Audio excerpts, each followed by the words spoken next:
दिनों से बूढ़ी चिड़िया बहुत बीमार थी। बीमारी के कारण बूढ़ी चिड़िया से कोई काम नहीं हो पाता था। यही वजह थी कि बूढ़ी चिड़िया का सब्जियों का खेत भी खराब हो रहा था। एक दिन बूढ़ी चिड़िया अपनी कुटिया के बाहर आकर बैठ गई। सामने वाले पेड़ पर गोरी कवि बैठी थी। ओ गोरी बेटी, जरा मेरी बात तो सुनो। हाँ हाँ बोलो बूढ़ी, क्यों सुबह सुबह शोर मचा रही हो, क्या बात है? बेटी, मेरी तबीयत बहुत खराब है। कई दिनों से मैंने ठीक से खाना नहीं खाया। क्या तुम मेरे लिए 2 रोटियां बना दोगी? बड़ी कृपया होगी तुम्हारी। क्या कहा?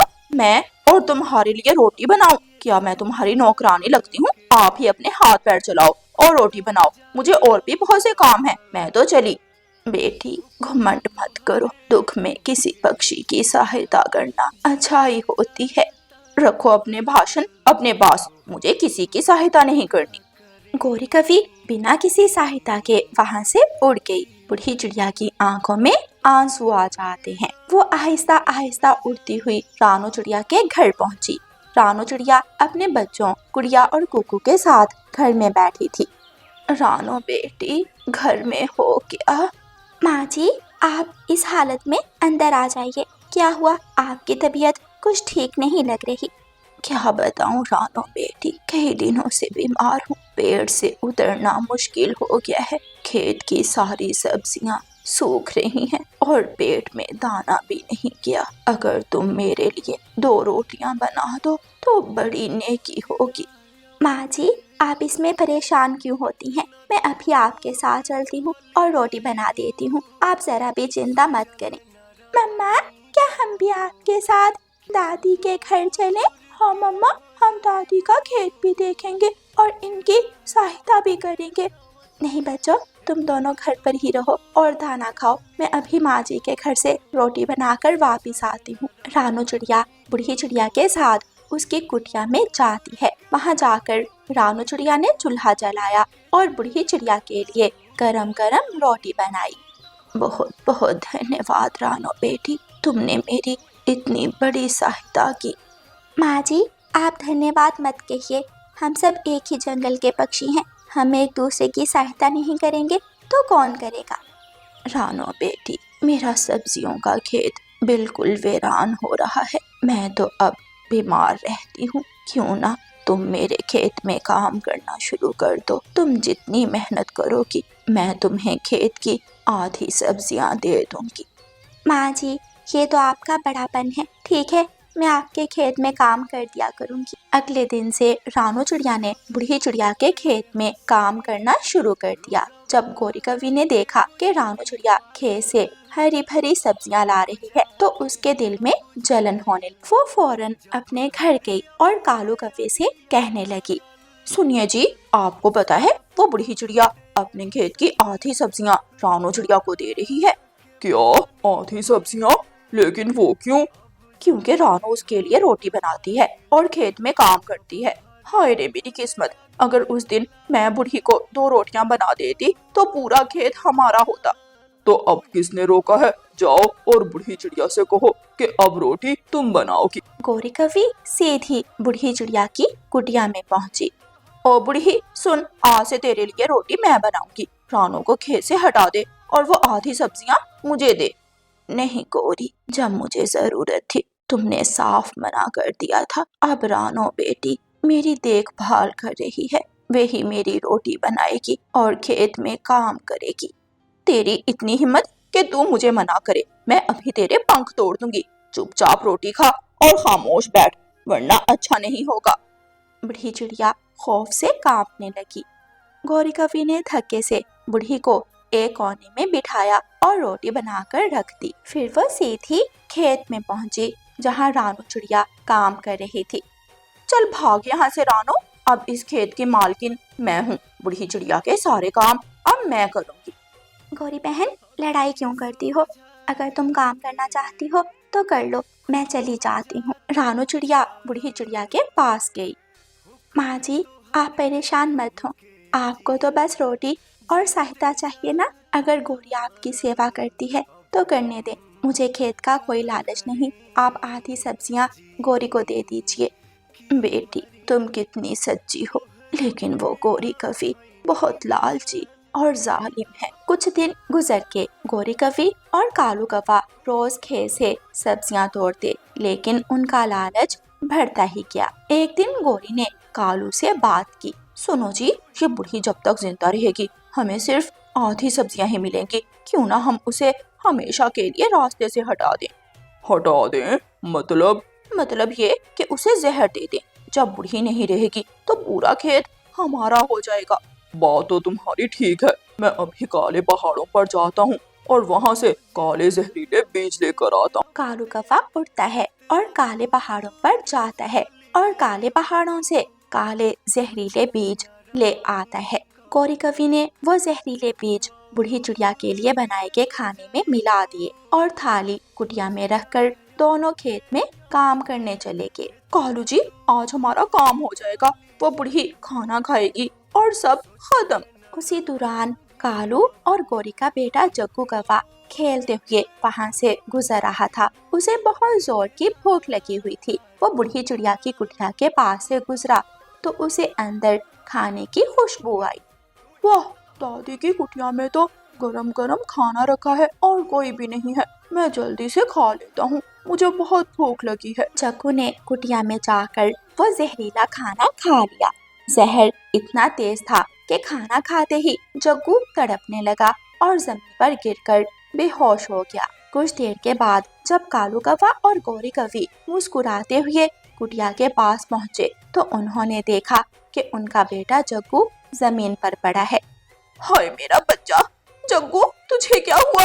आंखें खोलो बेटा। जग्गू उठो बेटा, ये क्या हो गया? सामने जहर वाला प्याला खाली पड़ा था। बूढ़ी चिड़िया और रानो चिड़िया भी चीखो पुकार सुनकर वहां पहुंच गए।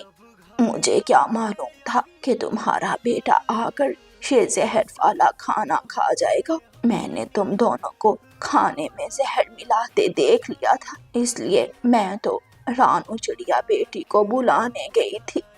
आए, मैं लुट गई। मैंने तो बूढ़ी को मारने के लिए जहर मिलाया था, लेकिन मेरे अपने ही बेटे ने वो खाना खा लिया। हाय मेरा जग्गू। रानू चिड़िया फौरन जंगल के वैद्य जी को बुला कर लाई, लेकिन बहुत देर हो चुकी थी। जग्गू हमेशा के लिए उन्हें छोड़कर जा चुका था। हम लुट गए, हमारे लालच ने हमारे अपने ही बेटे की जान ले ली। कालू और गोरी, अब तुम्हारी समझ में आया, जो गड्ढा पक्षी दूसरों के लिए खोदता है एक दिन वो खुद उसी में गिरता है। तुमने मेरे खेत के लालच में मुझे मारना चाहा, लेकिन तुम्हारे अपने लालच और बुराई ने तुम्हारे बेटे को निगल लिया। हमें माफ कर दो माँ जी, हमसे बहुत बड़ी भूल हो गई। लालच ने हमारी अकल पर पर्दा डाल दिया था। हमने सच और झूठ, अच्छाई और बुराई को नहीं देखा, सिर्फ लालच किया। आज हमें मालूम हो गया कि बुराई का अंत हमेशा बुरा ही होता है। काश हमने रानू चिड़िया की तरह अच्छाई का रास्ता चुना होता। गोरी कवि और कालू कौवा अपने बेटे के पास बैठकर फूट फूट कर रो रहे थे और उन्हें अपने किए पर पछतावा हो रहा था। प्यारे दोस्तों, इस कहानी को लाइक, अपने दोस्तों के साथ शेयर और चैनल को सब्सक्राइब जरूर करना। आपका धन्यवाद।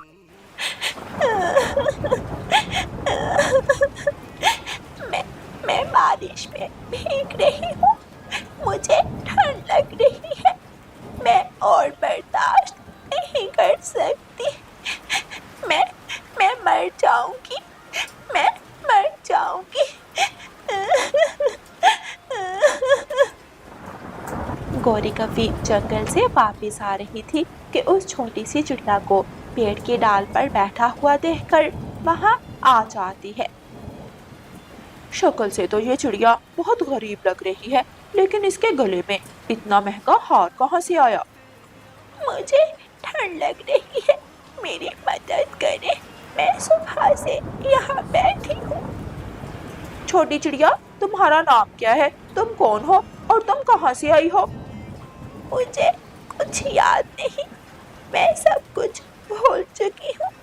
मुझे ये भी नहीं मालूम कि मेरे मम्मा पापा कहाँ हैं। मुझे ये भी नहीं मालूम कि मेरा घर कहाँ है। और मैं ये भी नहीं जानती कि मैं यहाँ कैसे पहुँची। इसे अपने साथ घर ले जाती हूँ। सबसे पहले इसके गले से महंगा हार उतारूंगी और फिर इसे अपने घर के काम करवाऊंगी। मुफ्त में नौकरानी मिल गई मुझे। गोरी कफी छोटी चिड़िया को अपने साथ अपने घर ले जाती है। घर जाकर सबसे पहले गोरी कफी छोटी चिड़िया के गले से उसका हार उतारती है। क्या मैं ये तुम्हारा हार रख लूं?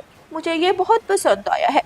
जी, मुझे इसकी ज़रूरत नहीं है, ये आप ले ले। मुझे भूख लगी है, क्या मुझे कुछ खाने को मिलेगा? घर का गुजारा पहले ही बहुत मुश्किल से चल रहा है और तुम इस गरीब चिड़िया को साथ उठा लाई हो। अब इसे खाना कहाँ से दोगी? कालू जी, ये हमारे घर के काम करेगी, हमारी बकरी को घास चराने लेकर जाया करेगी। बदले में हम इसे एक आध रोटी दे देंगे तो क्या होगा? गोरी कवि आधी रोटी छोटी चिड़िया को दे देती है।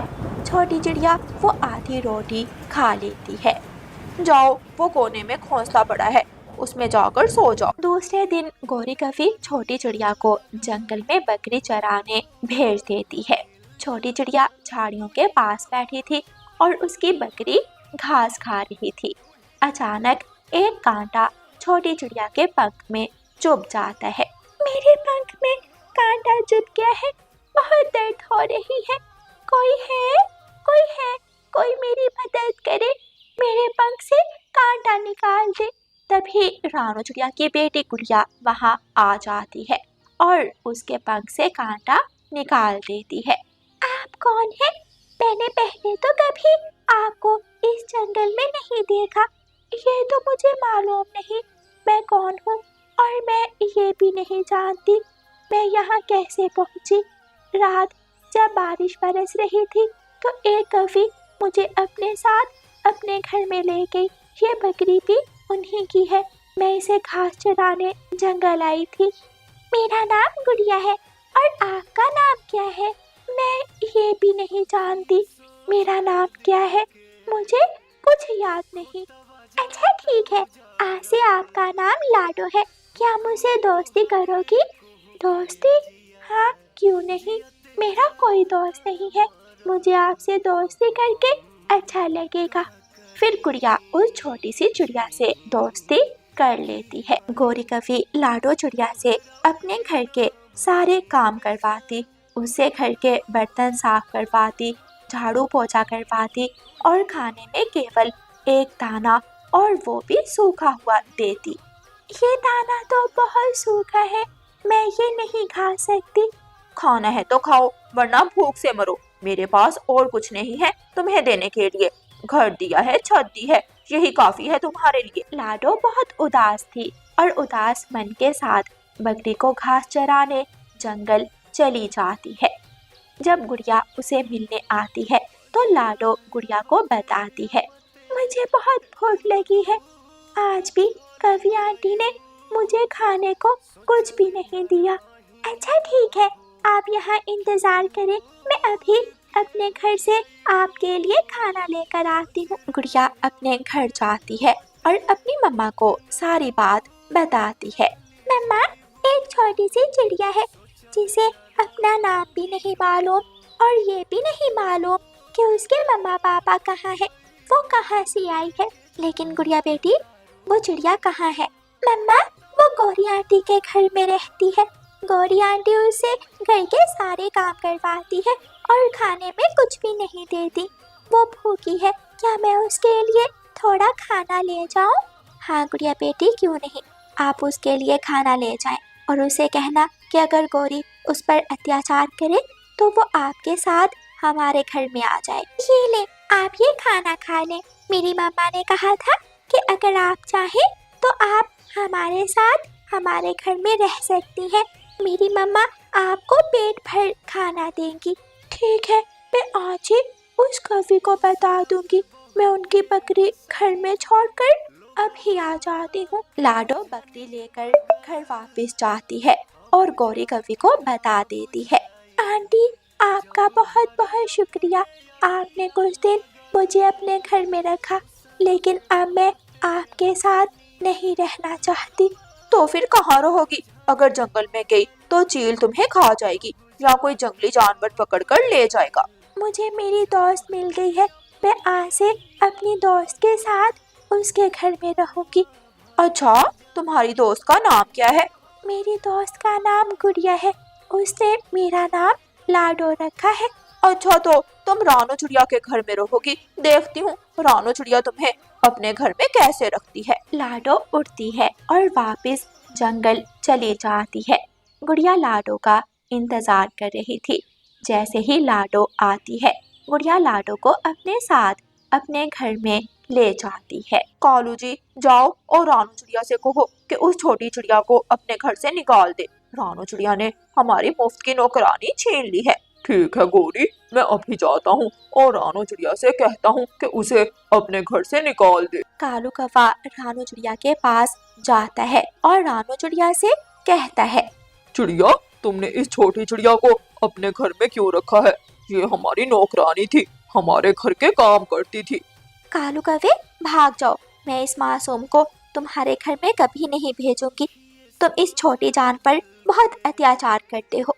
रानू चिड़िया लाडो चिड़िया को कौवे के साथ भेजने से इनकार कर देती है। फिर एक दिन रानू चिड़िया लकड़ियां लेने दूसरे जंगल जाती है तो वहाँ उसे एक चिड़िया मिलती है। चिड़िया बहन, कुछ दिन पहले मेरी बेटी मुझसे खो गई थी। क्या आपने अपने जंगल में किसी छोटी चिड़िया को देखा है? ये सुनकर रानू चिड़िया बहुत खुश होती है और खुशी से उस चिड़िया से कहती है, हाँ बहन चिड़िया, आपकी बेटी सुरक्षित है और मेरे घर में मेरे पास है, आप मेरे साथ चलें। फिर रानू चिड़िया उस चिड़िया को अपने साथ अपने घर ले जाती है। चिड़िया अपनी बेटी को देखकर बहुत खुश होती है। बेटी, मैंने आपको कहाँ कहाँ नहीं ढूंढा, आप कहाँ थी? मम्मा, क्या आप मेरी मम्मा है? मम्मा, मुझे तो कुछ याद नहीं, मैं तो बस तेज हवा में उड़ती हुई एक पेड़ से टकराई और गिर गई, मुझे बस इतना याद है। हाँ मेरी बेटी, मैं ही आपकी माँ हूँ। आपके गले में एक कीमती हार था, वो कहाँ है? वो हार तो कवि आंटी ने उतार लिया था। मम्मा, आप गोरी आंटी के पास जाएं और मेरी सहेली लाडो का हार वापस ला कर दें। बहन, आप मेरे साथ चलें, हम जाकर गोरी कवि से बात करते हैं, वो मेरी पड़ोसन है। फिर रानू चिड़िया लाडो चिड़िया और उसकी मम्मा गोरी कवि के पास जाती हैं।